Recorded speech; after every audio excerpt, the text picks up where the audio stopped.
सभी को जय हिंद। आज के इस क्लास में हम लोग बीए सेमेस्टर 5 के हिंदी एमजेसी 8 का यूनिट 5 को पढ़ने वाले हैं। इससे पहले हम लोगों ने यूनिट 1, यूनिट 2 और यूनिट 3 एवं 4 को भी पढ़ लिए हैं। अगर आपने नहीं देखा है तो आप जाके देख सकते हैं, इसी चैनल पर आपको प्लेलिस्ट मिल जाएगा। ठीक है, तो चलिए समय को ना गवाते हुए क्लास को स्टार्ट करते हैं। आज का जो हमारा टॉपिक होने वाला वो है स्वाधीनता संघर्ष में हिंदी की भूमिका, यानी कि जब लड़ाई चल रही थी तो उस समय हिंदी का क्या भूमिका रही। ठीक है, उसके बाद संविधान में हिंदी का क्या भूमिका है, राजभाषा एवं राष्ट्रभाषा एवं संपर्क भाषा के रूप में हिंदी का क्या भूमिका है। ठीक है, तो इन सभी को हम लोग देखने वाले हैं। स्वाधीनता का मतलब क्या होता है कि गुलामी की बेड़ियों को तोड़कर अपनी मातृभूमि की स्वतंत्र कराने के लिए, यानी कि अपने गुलामी से आज़ाद होना। ठीक है, अपनी बेड़ियों को तोड़कर मातृभूमि को स्वतंत्र बनाना, यह क्या है, स्वाधीनता है। ठीक है, तो चलिए देखते हैं। तो देखिए, भारत का स्वाधीनता संग्राम केवल राजनीतिक मंचों और युद्ध के मैदान तक सीमित नहीं था। ठीक है, यानी कि जब भारत में लड़ाई हो रही थी तो वो सिर्फ युद्ध के मैदान तक सीमित नहीं था। ठीक है, ये विचारों, भावनाओं और शब्द की भी लड़ाई थी। ठीक है, ये विचार में भी लड़ाई हो रही थी, शब्द की भी लड़ाई थी। ठीक है, तो अंग्रेजों का क्या नीति था, फूट डालो और राज करो की नीति ने के खिलाफ, यानी कि अंग्रेज के जो खिलाफ क्या कहता है, पूरे देश को एक सूत्र में बांधने का काम कर रहा था। ठीक, तो ऐसे में क्या, एक संपर्क भाषा की आवश्यकता थी, यानी कि एक ऐसा भाषा जिसे पूरा देश समझा जा सके, समझ सके। ठीक है, तो जिसे कश्मीर से लेकर कन्याकुमारी तक समझा जा सके। ऐसे ऐतिहासिक मोड़ पर हिंदी ने एक सशक्त हथियार और राष्ट्रीय भाषा के रूप में अपनी सबसे महत्वपूर्ण भूमिका निभाई। ठीक है, यानी कि एक ऐसा भाषा चुना जिससे क्या, कश्मीर से लेकर कन्याकुमारी तक जितने भी लोग हैं सभी को समझ में आ सके, ताकि हम एक ही धागे में बांध सके। ठीक है, आज़ादी के लड़ाई के दौरान। ठीक है, तो इसी में मतलब हिंदी क्या किया था, एक महत्वपूर्ण भूमिका निभाई। स्वाधीनता संघर्ष में हिंदी के अतुल्य योगदान को हम निम्नलिखित बिंदुओं में के माध्यम से समझ सकते हैं। देखें किस कैसे इसका योगदान रहा, उसको हम लोग कुछ महत्वपूर्ण बिंदु में देखते हैं, पॉइंट वाइज पॉइंट। ठीक है, तो देखिए, पहला कि जन आंदोलन की संपर्क भाषा। जन आंदोलन की संपर्क भाषा क्या थी, तो देखिए, अंग्रेजों के विरुद्ध कोई भी आंदोलन तब तक सफल नहीं हो सकता था जब तक कि वह आम जनता तक ना पहुँचे। यानी कि अंग्रेज़ के लिए अगर कोई आंदोलन करेंगे तो आम जनता उसमें जुड़ेगा, तभी तो अंग्रेज उसमें हारेंगे। ठीक है, तो 1857 के प्रथम स्वतंत्रता संग्राम के दौरान भी जब कम्बल और रोटी के माध्यम से विद्रोह का संदेश एक छावनी से दूसरी छावनी तक भेजा जा रहा था, तो उसमें संपर्क भाषा के रूप में हिंदी की बड़ी भूमिका थी। यानी कि 1857 जब प्रथम स्वतंत्रता संग्राम चल रहा था उस समय, तो युद्ध का एक जगह से दूसरे जगह जब संदेश भेजता था चिट्ठी में लिख करके, किसके माध्यम से, तो रोटी और कम्बल के माध्यम से, यानी कि रोटी में कम्बल में छिपा उपा करके भेजते थे चिट्ठी को। ठीक है, तो उसमें जो भाषा लिखते थे चिट्ठी में, वो हिंदी का ही मतलब हिंदी में ही लिखते थे ताकि लोग समझ सके। ठीक है, तो इसमें भी क्या था, हिंदी का बहुत बड़ा भूमिका थी किसमें, तो जन आंदोलन की संपर्क भाषा में। एक पॉइंट आपका यहाँ ये हो गया। देखिए, दूसरा है कि गांधी जी की दृष्टिकोण से, तो महात्मा गांधी ने यह भली भांति समझ लिया था कि अंग्रेजों ने भाषण देकर, मतलब अंग्रेजी में भाषण देकर आज़ादी नहीं पा सकती है। अगर आप अंग्रेजी में भाषण दीजिएगा तो आम लोगों को समझ में नहीं आएगा, तो आप मतलब आज़ादी नहीं पा सकते। ठीक है, तो उन्होंने क्या किया, 1918 में हिंदी साहित्य सम्मेलन में स्पष्ट कहा था कि हिंदी के बिना भारत क्या है, तो गूंगा है। यहाँ से आपका एक ऑब्जेक्टिव प्रश्न बन सकता है कि किसने कहा था कि हिंदी के बिना भारत गूंगा है। ठीक है, तो महात्मा गांधी ने कहा था 1918 में। कब, तो साहित्य सम्मेलन में किया था। ठीक है, हिंदी साहित्य सम्मेलन में। तो कांग्रेस के सभी काम हिंदी यानी कि हिंदुस्तानी में करने पर जोर दिया गया। ठीक है, हिंदुस्तानी क्या है, हम लोगों ने पढ़ा था कि उर्दू और हिंदी का मिश्रण है, जिसे आंदोलन मध्य वर्ग की चौखट लांघकर किसान और मजदूर तक पहुंचा जाएगा। यानी कि हिंदी का अगर आप यूज करेंगे तो ये सभी को समझ में आएगा, मजदूरों को, किसानों को। ठीक है, तो गांधी जी का ये दृष्टिकोण था। ठीक है, नेक्स्ट पॉइंट है कि राष्ट्र चेतना और साहित्य। हिंदी के रचनाकारों ने अपनी कलम की क्रांति की जो आग जलाई, उसने सोए हुए समाज को झकझोर कर रख दिया। यानी कि जो रचनाकार थे उन्होंने क्या किया, कलम की क्रांति से आग जलाई। ठीक है, देखिए कैसे, तो पहला है उनका भारत तेंदु का नव जागरण। भारत तेंदु हरिश्चंद्र ने नाटक और कविता के जरिए अंग्रेजी राज के आर्थिक शोषण को जनता के सामने रखा। यानी कि अंग्रेज कैसे मतलब अत्याचार कर रहे हैं, उन्होंने क्या किया, तो कविता के माध्यम से कहा। ठीक है, उनकी पंक्ति थी कि अंग्रेज राज सुख साज सजे सब भारी, पे धन विदेश चली जाए ते इते अति ख्वारी, ने आर्थिक राष्ट्रवाद की नींव रखी। देखिए इसका मतलब क्या है, तो देखिए अंग्रेज क्या मतलब, अंग्रेज राज सब सुख सजे सब भारी। ठीक है, यानी कि इसका मतलब है कि भारत तेंदु जी कहते हैं कि अंग्रेज शासन काल में रेल तार यानी कि मतलब बहुत सारे आधुनिक प्रशासन जैसी सुख सुविधाएं तो बड़ी स्तर पर मौजूद हैं, लेकिन इसका बड़ा जो बर्बादी है वो क्या है कि भारत का जो कमाई है वो क्या करते तो अंग्रेज लूट करके विदेश लेके जा रहे हैं, ठीक है। तो इसका मतलब यही है, ठीक है। देखिए नेक्स्ट है कि यथार्थवाद और आम आदमी का संघर्ष। मुंशी प्रेमचंद जैसे रचनाकारों ने केवल गबन या गोदान के जरिए सामाजिक यथार्थ ही नहीं उखेरा, बल्कि अपनी कहानियों के माध्यम से आज़ादी के सामने आम आदमी के संघर्ष से जोड़ दिया। उनके कहानी संग्रह जैसे कि सोजे वतन में आपका देश का दर्द है, देशभक्ति का स्वर इतना प्रखर था कि ब्रिटिश सरकार ने उसे जब्त कर लिया था। यानी कि सोजे वतन इनका ऐसा मतलब लिखा था कि विदेशी सरकार ने इसे क्या जब्त कर लिया था, ठीक है। तो सोजे वतन किसका है, तो मुंशी प्रेमचंद्र जी का है, ठीक है। तो उसके बाद है कि राष्ट्रीय सांस्कृतिक काव्यधारा, यानी कि जितने भी रचनाकार थे उन्होंने भी क्या मतलब हिंदी के माध्यम से आज़ादी के लिए लड़ा, ठीक है। उन्होंने कलम के माध्यम से लड़ा, लेकिन सबने योगदान दिया था, ठीक है। नेक्स्ट है कि राष्ट्रीय सांस्कृतिक काव्यधारा। माखनलाल चतुर्वेदी, रामधारी सिंह दिनकर और सुभद्रा कुमारी चौहान जैसी विभूतियों ने पुष्प की अभिलाषा और झांसी की रानी जैसी कविताओं से युवाओं की नसों में देशभक्ति का खून दौड़ा दिया। यानी कि जितने भी कहानी है, झांसी की रानी हो गया, पुष्प की अभिलाषा, ये सब क्या देशभक्ति के ऊपर ही कविता है, कहानी है, ठीक है। तो इन्होंने क्या किया, तो देश के जितने भी युवा हैं उनके नसों में खून को दौड़ा दिया, ठीक है। तो ये सब इसका क्या था, सांस्कृतिक काव्यधारा थी। तो आप लोग इसे याद रखेंगे, ठीक है। देखिए नेक्स्ट कहता है कि निभरकिक हिंदी पत्रकारिता, यानी कि पत्रकारिता में हिंदी का क्या भूमिका है।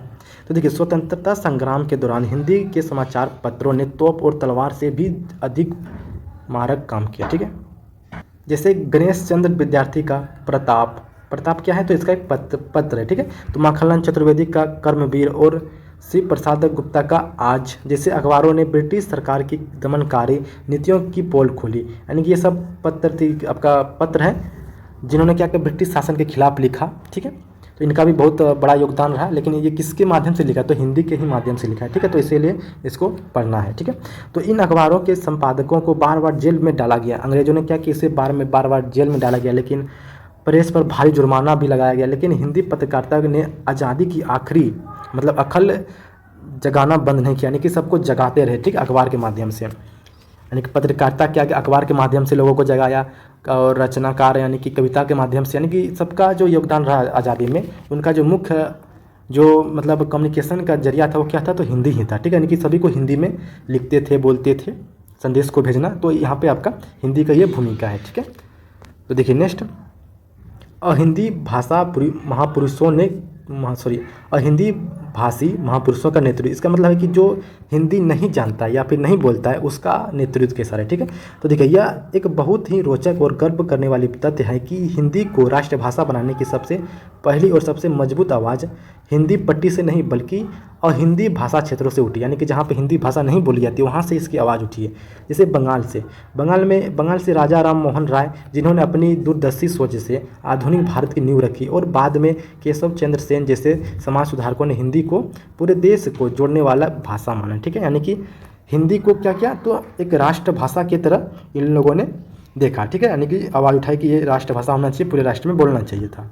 यानी कि और मतलब ये लोग क्या थे, तो वो हिंदी भाषी पुरुष थे। यानी कि ये लोग बंगाली थे, बंगाली होने के बावजूद भी हिंदी का इन्होंने साथ दिया, ठीक है, आवाज़ उठाई हिंदी के खिलाती के लिए, ठीक है। उसके बाद महाराष्ट्र में देखें, जैसे महाराष्ट्र, गुजरात के स्वामी दयानंद सरस्वती ने अपनी आर्य समाज के प्रचार के लिए अपनी मातृभाषा गुजराती छोड़कर, यानी कि जो दयानंद सरस्वती थे वो कहाँ के थे, तो गुजराती थे, उनका एक अपना भाषा था गुजराती, लेकिन वो अपनी भाषा को छोड़कर हिंदी को अपना लिया।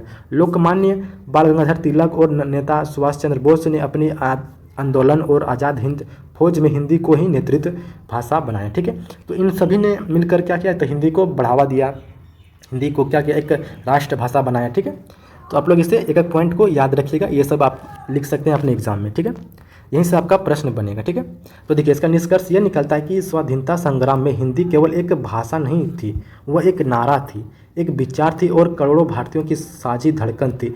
इसने उत्तर को दक्षिण से और पूरब को पश्चिम से जोड़कर हिंदी जाति या भारतीय राष्ट्र की अवधारणा को साकार किया, जिसे अत्यंत ब्रिटिश साम्राज्य की नींव हिला दी। यानी कि अंत में क्या किया, मतलब हिंदी क्या कहते हैं, एक स्वतंत्रता संग्राम में हिंदी का बहुत बड़ा योगदान रहा, जहाँ से कश्मीर से लेकर कन्याकुमारी तक सभी लोग इसमें जुड़े, ठीक है। और लास्ट में अंत में ब्रिटिश सरकार का साम्राज्य को क्या हिला दिया, यानी कि उसे हरा दिया, ठीक है। तो आप लोग इसे लिख सकते हैं। देखिए नेक्स्ट यहाँ से आपका दूसरा पॉइंट स्टार्ट होता है कि संविधान में हिंदी राजभाषा और राष्ट्रभाषा एक संपर्क भाषा के रूप में है, ठीक है। तो इनके बारे में हम लोग समझते हैं। तो देखिए, आज़ादी के बाद यानी कि देश आज़ाद हो गया, उसके बाद देखिए संविधान लागू हुआ, उनके बाद इनका हिंदी में क्या क्या होता है, ठीक है। तो जैसे विशाल यानी कि भारत जैसे विशाल बहुभाषीय देश, यानी कि भारत में बहुत सारे देश हैं, मतलब बहुत सारी भाषा बोली जाती है, इसलिए इसको बहुभाषीय देश के कहते हैं, ठीक है। तो इसके सामने बड़ी चुनौती यह थी कि देश का सारी कामकाज जिस भाषा में हो रही है, पूरे देश को जोड़ने वाली एक कौन सी हो जिसे संदर्भ में हिंदी को अलग अलग रूप में दिए गए, ठीक है। यानी कि इतने बड़े देश में जहाँ पे बहुत सारी भाषा बोली जाती है, इसके सामने एक बड़ी चुनौती यह थी कि जितने भी सरकारी कामकाज हैं वह पूरे देश को जो जोड़ने के काम में आती है, वो कौन सी भाषा है, तो हिंदी है। तो हिंदी को क्या किया जाए, तो मतलब राष्ट्रभाषा बनाया, ठीक है। तो आइए संविधान के हिंदी की स्थिति और राजभाषा, राष्ट्रभाषा एवं संपर्क भाषा के बीच का अंतर को बिल्कुल आसान भाषा में समझते हैं, ठीक है। यानी कि इसको समझते हैं एक एक करके, ठीक है। देखिए, पहला कि संविधान में हिंदी का क्या स्थिति है। देखिए, भारतीय संविधान के निर्माता ने भारत के मुद्दे को भाषा के मुद्दे को बहुत ही समझदारी से सुलझाया। जैसे कि भारतीय संविधान के भाग 17 के अनुच्छेद 343 के एक में हिंदी को स्पष्ट जगह दी गई, ठीक है। हिंदी को एक स्पष्ट जगह दिया गया, कब, मतलब भाग 17 के अनुच्छेद 43 में, ठीक है। और आपका अनुच्छेद हो गया, अनुसूची पूछेगा तो 8वीं अनुसूची होगा, ठीक है। तो इसके अनुच्छेद के अनुसार संघ यानी कि केंद्र सरकार की राजभाषा हिंदी और लिपि देवनागरी होगी। यानी कि इसके अनुसार क्या, तो जो संघ का, जो देश का, जो केंद्र सरकार का जो भाषा होगा वो हिंदी होगा, यानी कि देवनागरी लिपि होगी, ठीक है। इसके अलावा संविधान की 8वीं अनुसूची में भारत की 22 प्रमुख भाषाओं को मान्यता दी गई, जिसमें हिंदी भी शामिल है। 22 भाषा में हिंदी भी क्या है, शामिल है, ठीक है। देखिए, नेक्स्ट है राजभाषा के रूप में हिंदी, यानी कि ऑफिशियल लैंग्वेज। इसका अर्थ होता है कि राजभाषा का अर्थ है कि राजकाज की भाषा, यानी कि सरकारी कामकाज, प्रशासन, अदालत और संसद की भाषा, ठीक है। इसमें क्या, हिंदी की यानी कि रोल होना चाहिए, ठीक है। तो हिंदी की स्थिति क्या है इसमें, तो संविधान ने हिंदी को भारत की राजभाषा का दर्जा दे दिया है, यानी कि हिंदी को क्या है, तो राजभाषा है। इसका मतलब यह है कि केंद्र सरकार की आधिकारिक दस्तावेज, आदेश और पत्राचार में हिंदी का उपयोग किया जाएगा। यानी जितने भी दस्तावेज हैं, यानी कि आपका सरकारी कामकाज हो गया, प्रशासन, अदालत और संसद, इस सभी में क्या, हिंदी का प्रयोग होगा, ठीक है। यानी कि हमारा राजभाषा क्या है, तो हिंदी है। क्योंकि भारत में कई राजभाषा ऐसे हैं जहाँ हिंदी नहीं बोलते हैं, जैसे तमिलनाडु, केरल आदि, इसलिए हिंदी के साथ साथ अंग्रेजी को भी सरकारी कामकाजों में इस्तेमाल करने की छूट दी गई, यानी कि हिंदी अंग्रेजी दोनों को दिया गया है, ठीक है। तो देखिए, अब ये राजभाषा होगी, अब राष्ट्रभाषा देखते हैं, ठीक है। ये राजभाषा और राष्ट्रभाषा में अंतर क्या है, इसे आप लोग अच्छे तरह से समझिए। राजभाषा यानी कि ऑफिशियल लैंग्वेज और आपका राष्ट्रभाषा यानी कि नेशनल लैंग्वेज, ठीक है। तो देखिए, इसका अर्थ क्या होता है, राष्ट्रभाषा वह भाषा होती है जिसका प्रयोग देश के अधिकांश जनता करती है और जो पूरे देश की सांस्कृतिक, इतिहास और भावनाओं को भावनात्मक रूप से जोड़ती है, ठीक है। उसी को कहते हैं राष्ट्रभाषा, ठीक है। तो देखिए, हिंदी की स्थिति इसमें क्या है, तो यह बहुत ही सामान्य गलतफहमी है कि हिंदी भारत की राष्ट्रभाषा है, यानी कि हिंदी क्या है, तो हमारी राष्ट्रभाषा नहीं है, ठीक है। हमारा राजभाषा भले है, लेकिन राष्ट्रभाषा हिंदी नहीं है, ठीक है। तो देखिए, भारतीय संविधान में किसी भी भाषा को आधिकारिक रूप से राष्ट्रभाषा का दर्जा नहीं दिया गया है। आप लोग इसे याद रख सकते हैं। अगर आपसे पूछा जाए कि इनमें से कौन सा राष्ट्रभाषा है, तो आप लोग कहेंगे इनमें से कोई नहीं है, ठीक है। क्योंकि हमारा हिंदी जो है वो राजभाषा है, राष्ट्रभाषा नहीं है। यानी कि ऑफिशियल लैंग्वेज हिंदी है, लेकिन नेशनल लैंग्वेज हिंदी नहीं है, ठीक है। भले ही इसे संवैधानिक ठप्पा नाम मिला हो, लेकिन हिंदी देश के सबसे बड़े हिस्से में बोली, पढ़ी और समझी जाती है। इसलिए व्यवहारिक और भावनात्मक रूप से जनता इसे अघोषित राष्ट्रभाषा के रूप में देखती है। यानी कि घोषित नहीं है कि ये राष्ट्रभाषा है, लेकिन बहुत लोग इसे समझते हैं कि क्योंकि ये हर जगह बोले जाते हैं, ठीक है। हालांकि आपसे अगर प्रश्न पूछा जाए कि राष्ट्रभाषा क्या है हमारा, तो कोई भी नहीं है, ठीक है। तो देखिए, राजभाषा और राष्ट्रभाषा में अंतर समझिए। यहाँ से आपका प्रश्न बन सकता है कि राष्ट्रभाषा और राजभाषा में अंतर क्या। देखिए, राजभाषा उसे कहेंगे जिसमें सरकारी कामकाज के लिए हिंदी और अंग्रेजी दोनों का उपयोग किया जाता है। जैसे अनुच्छेद 343 के अनुसार संघ की राजभाषा हिंदी है, यानी कि हमारा राजभाषा क्या है, तो हिंदी है। राष्ट्रभाषा की बात करें तो भारत की कोई भी राजभाषा नहीं है। संविधान में किसी भी भाषा को राष्ट्रभाषा के रूप में स्वीकार नहीं किया गया है, ठीक है। आप लोग इसे याद रखेंगे। तो यानी कि राजभाषा पूछेगा तो हिंदी, राष्ट्रभाषा पूछेगा तो कोई भी नहीं, ठीक है। देखिए, नेक्स्ट है आप संपर्क भाषा, यानी कि हम लोग जो कम्युनिकेशन करते हैं, संपर्क करते हैं एक दूसरे से, इनका क्या रोल है हिंदी में, ठीक है। तो देखिए, इसका अर्थ है कि संपर्क भाषा का अर्थ है कि वह भाषा जो दो अलग अलग मातृभाषा बोलने वाले लोग के बीच बातचीत का माध्यम यानी कि पुल क्या है, ठीक है। जैसे हिंदी की स्थिति की बात करें तो आज के समय में हिंदी भारत की सबसे बड़ी और सशक्त संपर्क भाषा है। हमारे देश में आप कहीं भी चले जाइए, हिंदी से आप बात करिएगा, आपको समझ लिया जाएगा, ठीक है। जैसे उदाहरण के लिए अगर आप देखा जाए कि एक गुजराती बोलने वाली व्यक्ति किसी बंगाली या असमिया बोलने वाली व्यक्ति से मिलता है, ठीक है। मान लीजिए कोई गुजराती है, वो कोई बंगाली व्यक्ति से मिलता है, ठीक है। तो उसका जो संवाद होता है यानी कि बातचीत होता है वो अक्सर हिंदी का ही सहारा लेते हैं, ठीक है। तो देश भर में जो जितने भी फैले व्यापार हो गए, बॉलीवुड हो गया, सिनेमा हो गया या टीवी न्यूज़, पर्यटन, हिंदी को ही पूरा देश में जोड़ने वाले एक मजबूत संपर्क भाषा बना दिया गया, ठीक है। तो अगर आपसे पूछा जाए कि हमारा संपर्क भाषा क्या है हमारे देश में, तो आप हिंदी टिक करेंगे, ठीक है। तो आज के लिए इतना ही, मिलते हैं नेक्स्ट क्लास में यूनिट 6 को लेकर। और आपका यूनिट 6 आपका लास्ट क्लास होगा और आप लोग का क्वेश्चन इसी में से बनेगा, इसीलिए आप लोग इसे अच्छे से पढ़ लीजिए, ठीक है। अगर आपका प्रश्न इस तरह पूछेगा कि संपर्क भाषा क्या है, ठीक है, तो आप लोग इसे लिख सकते हैं आसानी से।